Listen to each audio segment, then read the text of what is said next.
Up there, you go around every hour and a half, time after time after time. You wake up usually in the mornings, and just the way that the track of your orbits go, you wake up over the Mideast, over North Africa.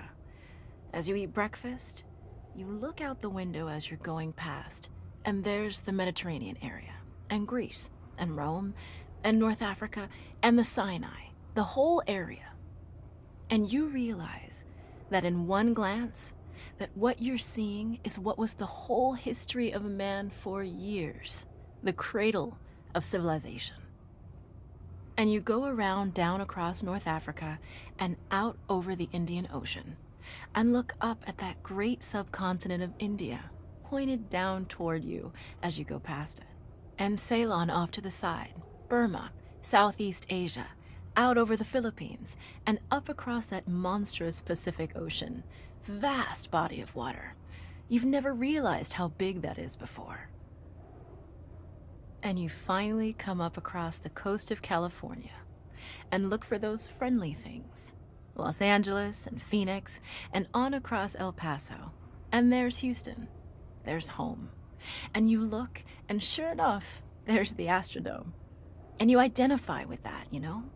It's an attachment. And down across New Orleans, and then looking down to the south, and there's the whole peninsula of Florida laid out. And all the hundreds of hours you spent flying across that route, down in the atmosphere, all that is friendly again. And you go out across the Atlantic Ocean and back across Africa. And you do it again, and again, and again.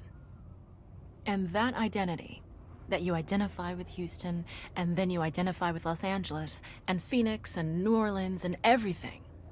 And the next thing you recognize in yourself is you're identifying with North Africa. You look forward to that. You anticipate it. And there it is. That whole process begins to shift of what it is you identify with. When you go around it in an hour and a half, you begin to recognize that your identity is with that whole thing, and that makes a change.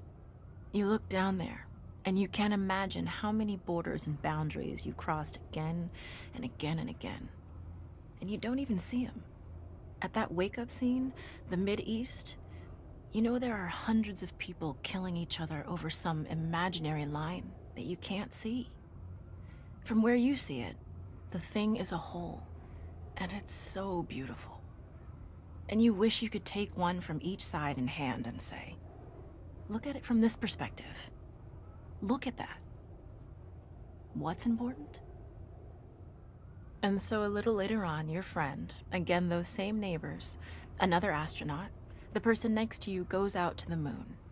And now he looks back and sees the Earth not as something big where he can see the beautiful details, but he sees the Earth as a small thing out there. And now that contrast between that bright blue and white Christmas tree ornament and that black sky, that infinite universe, really comes through.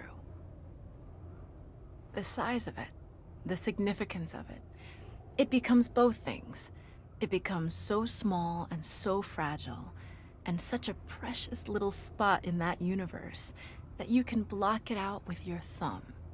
And you realize that on that small spot, that little blue and white thing is everything that means anything to you. All of history and music and poetry and art and war and death and birth and love, tears, joy, games, all of it is on that little spot out there that you can cover with your thumb. And you realize that that perspective, that you've changed, that there's something new there. That relationship is no longer what it was. And then you look back on the time when you were outside on that EVA and those few moments that you had the time because the camera malfunctioned, that you had the time to think about what was happening. And you recall staring out there at the spectacle that went before your eyes. Because now, you're no longer inside something with a window looking out at a picture. But now you're out there, and what you've got around your head is a goldfish bowl, and there are no limits here. There are no frames. There are no boundaries. You're really out there, over it, floating, going 25,000 miles per hour, ripping through space, a vacuum, and there's not a sound. There's a silence, the depth of which you've never experienced before.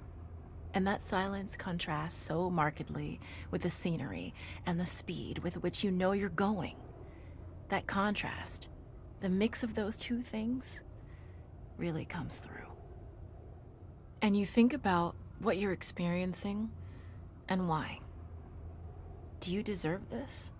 This fantastic experience? Have you earned this in some way? Are you separated out to be touched by God to have some special experience here that other men cannot have? You know the answer to that is no. There's nothing that you've done that deserves that earned that. It's not a special thing for you.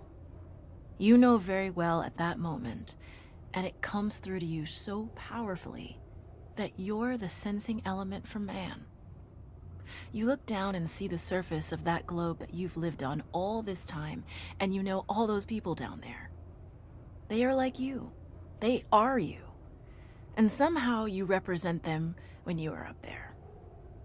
A sensing element, that point out on the end, and that's a humbling feeling. It's a feeling that says you have a responsibility. It's not for yourself. The eye that doesn't see does not do justice to the body. That's why it's there. That's why you're out there. And somehow you recognize that you're a piece of this total life. You're out on that forefront and you have to bring that back somehow. And that becomes a rather special responsibility. It tells you something about your relationship with this thing we call life. And when you come back, there's a difference in that world now. There's a difference in that relationship between you and that planet, and you and all those other forms of life on that planet, because you've had that kind of experience. It's a difference, and it's so precious. And all through this, I've used the word you because it's not me. It's not Dave Scott. It's not Dick Gordon, Pete Conrad, John Glenn. It's you. It's us. It's we. It's life. It's had that experience. And it's not just my problem to integrate. It's not my challenge to integrate, my joy to integrate. It's yours. It's everybody's. Russell Schweikart, 1975.